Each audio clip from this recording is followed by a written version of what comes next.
Les voix festivalières, ce sont les voix des publics du Festival d'Avignon et de ceux qui les observent. Il y a les données statistiques, bien sûr, mais il y a la chair des spectateurs et le grain de leur voix. Vous vous apprêtez à les entendre, ces voix de festivaliers ordinaires et extraordinaires, par l'entremise de textes qu'ils ont écrits ou qui les décrivent.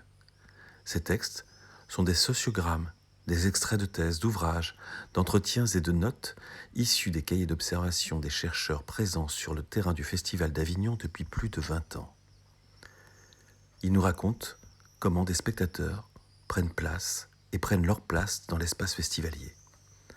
Les événements relatés ici se sont donc vraiment déroulés et les personnes décrites ont toutes existé, même si elles semblent parfois avoir quelques ressemblances avec des personnages imaginaires. Aujourd'hui, Laurelène Swinnon lit un sociogramme écrit par Emmanuel Etis, paru dans le quotidien Libération en 2006, La fabrique du Vogelpick. Oui, je sais. On peut comprendre ce que je suis rien qu'en regardant ma bibliothèque. Mais c'est tout le monde comme ça, non? De toute façon, j'ai rien à cacher. Les étagères d'Anaïs s'alignent sur 2 longueurs de mur dans son 2 pièces de la rue Bourguet à Avignon. Tout y est scrupuleusement rangé par genre sur 3 hauteurs. En bas, les ouvrages de théâtre, tous achetés à la mémoire du monde en temps de festival. Au milieu, les biographies de gens célèbres. J'aime autant lire la bio de Gérard Philippe que celle de Lady Di. Tous ces people nous apprennent tant de choses sur nous-mêmes et notre époque. En haut, les romans sentimentaux. Je possède 250 harlequins et en tant qu'infirmière de formation, je garde un vrai penchant pour la collection blanche. Mes amies me demandent souvent ce que tout cela fait ensemble. Elles ont du mal à imaginer comment les illusions comiques d'Olivier Py suscitent autant d'intérêt que Rien ne résiste à l'amour de Rachel Jordan, collection Colombine. Mais je suis sûre qu'Olivier Py, lui, comprendrait. Anaïs, qui a quitté la Belgique pour venir travailler à Avignon voici 15 ans, a une manière très singulière de vivre le festival. Le soir, elle ne fréquente que les hauts lieux du IN et un peu le off, quand il accueille des acteurs de renom, comme le fait quelquefois le Chêne Noir avec Copper ou Brigitte Fossé. La journée, Anaïs se consacre à une toute autre activité.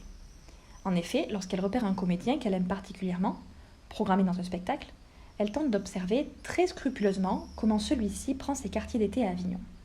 Elle le suit discrètement, chaque fois que cela est possible, pour cartographier heure par heure ses habitudes.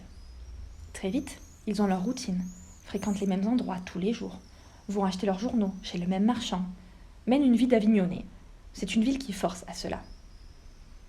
Anaïs conserve précieusement, année après année, ces jolis plans aux trajectoires colorées. Voici le plan Auteuil, le plan Huppert, le plan Py, et voici mon préféré, le Samifré. Il habitait rue Bourguet, à 3 maisons d'ici. C'est aussi ma plus belle réussite, car comme pour chacun d'entre eux, une fois que j'ai bien décrypté leur trajet, je m'arrange pour croiser leur chemin par hasard, plusieurs fois par jour. Et ça marche. Il suffit de trouver le truc.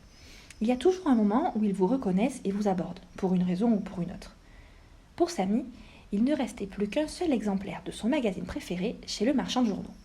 Et j'étais là, juste avant lui pour l'acheter et me faire une joie de le lui offrir contre un café. J'adore cela. Anaïs a donné un nom à son passe-temps favori, la fabrique du Vogelpick. Elle considère que la vie est un peu comme ces jeux de fléchettes, auxquels on aime faire croire qu'on gagne par pure coïncidence, alors même qu'on en possède une parfaite maîtrise. Sa version à elle du jeu de l'amour et du hasard, une pièce qu'elle espère écrire un jour, illustrée par ses jolis plans d'Avignon, une pièce qui pourra trouver sa place sur n'importe quelle étagère de sa bibliothèque.